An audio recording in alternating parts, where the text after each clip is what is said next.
guys, welcome back. This is Jenny from Polly's Paper Studio, and today I have a very special project to share. I created this mini album for Authentique Paper.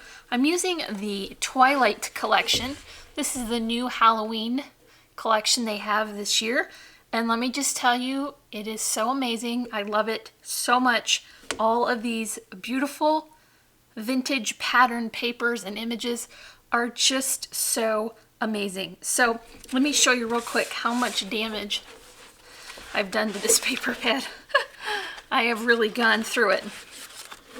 Anyway, so my book is 9 by 4 and it is created with my basic mini album that I have shared a tutorial for in a previous video, and I will link that in the description so you can see it.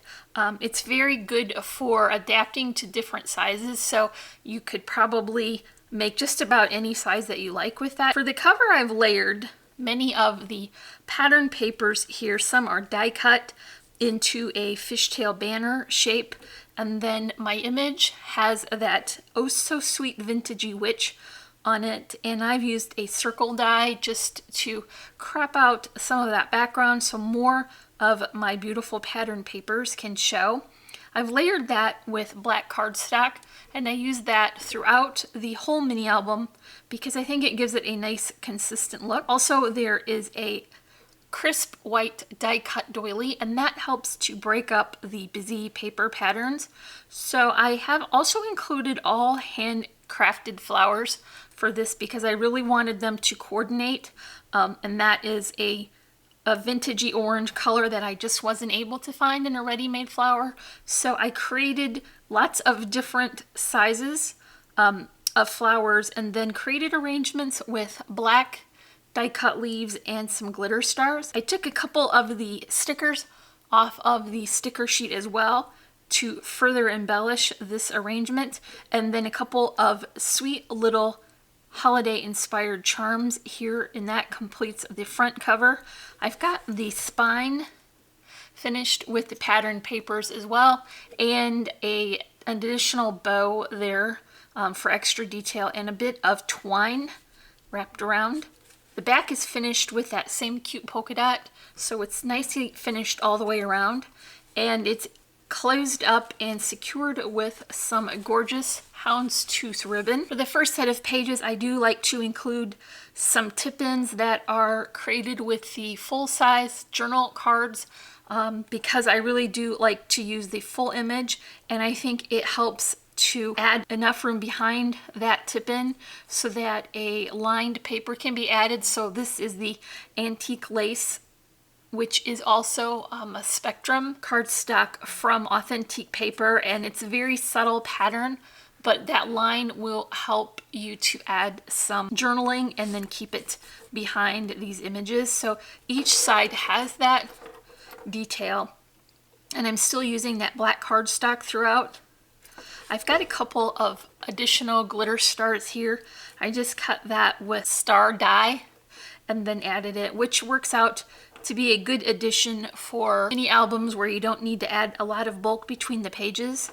Here's another sticker from that sticker sheet on top of the star just to be an extra layer.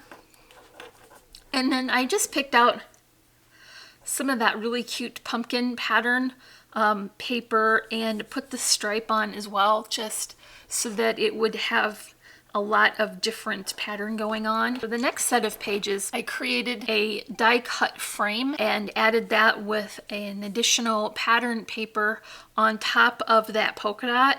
I put in a die cut border as well. Like I said, you're going to get a lot of detail with die cuts and not a lot of bulk, so that's a good way to make your pages very nice and full.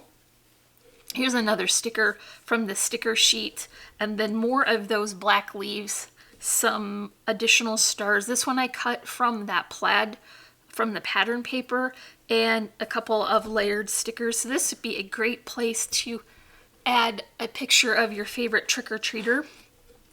And these pages open as full-size tip-ins because I just really like to increase the square footage of a mini album wherever you can, and this will be a great place to include your larger stickers because that takes up a bit of room when it's all laid out like that, but it works perfectly to create a banner for the inside of these pages. This page has a pocket, and I just created that with layers of pattern paper, more of that border die cut and sticker, and inside I tucked a large tag and clipped on an additional journal card that I layered on top of a different die cut just so that it would have a little bit more detail, another of those stars, and then more of the lined paper on the back. And you can use that to include your journaling or extra pictures and then tuck that right down into that pocket. So you can see on these center two pages, the book has been constructed for additional bulk in the center, and you need to do that so the book will close properly. Here are the last two pages, and I put these pockets on an angle because I really liked how that stripe looked as a pocket.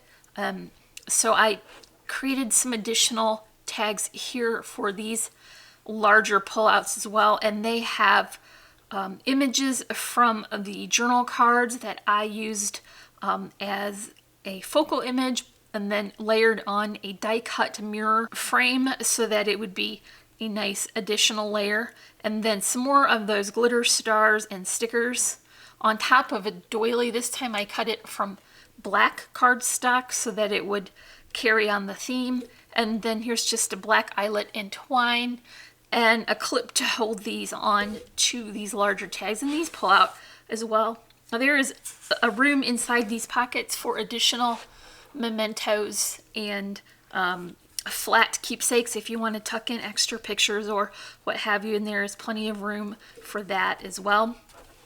So you can see this is quite chunky. It winds up to be an inch deep, and it's very heavy because of all the paper layers. I need to get a scale so that I can show you. It always shocks me once I get started how bulky and heavy they wind up to be. So here is my project for Authentique Paper, and I will leave a link in the description for that tutorial like I mentioned earlier, as well as for this collection from their website. And if you enjoyed this video, make sure you give me a like, leave me a comment, and if you're not already, I would love for you to subscribe. As always, I'm wishing you a happy and productive day, and I thank you so much for watching. Bye.